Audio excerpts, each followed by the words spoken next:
ایک خاتون نے کہا کہ اب ان کے یہ الفاظ ہیں کہ چہرے کے پردے کے بارے میں علماء کا اختلاف ہے، تو کیا میرے لیے جائز ہے کہ میں ان علماء کو فالو کر لوں جو چہرے کے پردے کو واجب قرار نہیں دیتے ہیں؟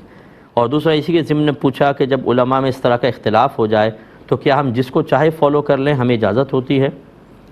دیکھیں بہن، پہلے بات تو یہ ہے کہ ہمارے جو جمہور علماء ہیں، جو سلجھے ہوئے علماء ہیں، وہ یہی کہتے ہیں کہ فی زمانہ جب تک کوئی شرعی مجبوری نہ ہو عورت کو نقاب کرنا چاہیے، کیونکہ نبی کریم صلی اللہ علیہ وسلم کے دور میں ماحول کچھ اور تھا، وہاں چہرے پہ نگاہ کم اور جسم کے اوپر زیادہ ہوتی تھی، اور وہ مطلب ان کا ایک ماحول تھا۔ اور یہاں جو ہے وہ آپ دیکھیں کہ چہرے پر نگاہ پڑتی ہے انسان کی تو پھر اس کا دل آگے کی طرف مائل ہوتا ہے۔ حالات کی تبدیلی کی بنا پر احکام میں ضروری تبدیلی علماء پر واجب ہو جاتی ہے کہ وہ ضروری تبدیلی کر کے پبلک کو لازم کریں کہ اس کو فالو کیا جائے۔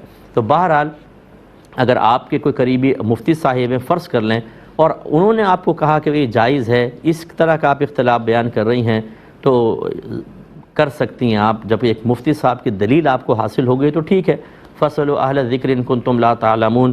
اللہ تعالیٰ نے عوام سے ہی فرمایا کہ اگر تم نہیں جانتے تو اہل علم سے سوال کرو۔ لیکن مسئلہ یہ ہوتا ہے، آپ نے جیسے پوچھا کہ ہم کسی کو فالو کر لیں، ایسا نہ کیا کریں، بلکہ آپ سب سے پہلا اصول تو یہ ہے کہ یہ دیکھیں کہ جمہور کس طرف ہیں، زیادہ تعداد کس طرف ہے۔ مختلفی مسائل میں، اختلافی مسائل میں دیکھا جاتا ہے جس طرف علماء کی میجورٹی ہوگی وہ حق ہوگا، اسی کو آپ کو فالو کرنا ہوگا۔ اب آپ لوگ جو عوام ہیں وہ کہیں گے ہمیں تو پتہ ہی نہیں کہ علماء کون کون سے ہیں اور کون سے ایک طرف زیادہ ہیں کون سے کم ہیں۔ ایسی صورت میں ہم دوسرا مشورہ یہ دیتے ہیں، آپ کوئی ایک اچھے مستند مفتی صاحب کے ساتھ اپنا تعلق قائم کریں اور ان کو فالو کریں۔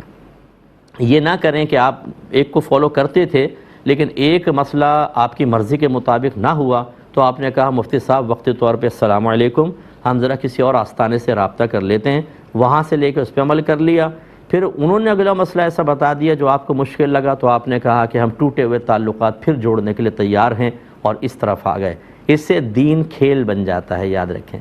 جو ہم اہل سنت چار ائمہ میں سے کسی ایک کی تقلید کو لازم کہتے ہیں، امام اعظم، امام شافعی، امام مالک، امام احمد بن حنبل، کہ کسی ایک کو فالو کریں، حالانکہ چاروں حق ہیں، ہم اس کا اقرار کرتے ہیں۔ وہ کیوں کرتے ہیں؟ تاکہ حکمت شرع باطل نہ ہو جائے۔ حکمت شرع کیا ہے؟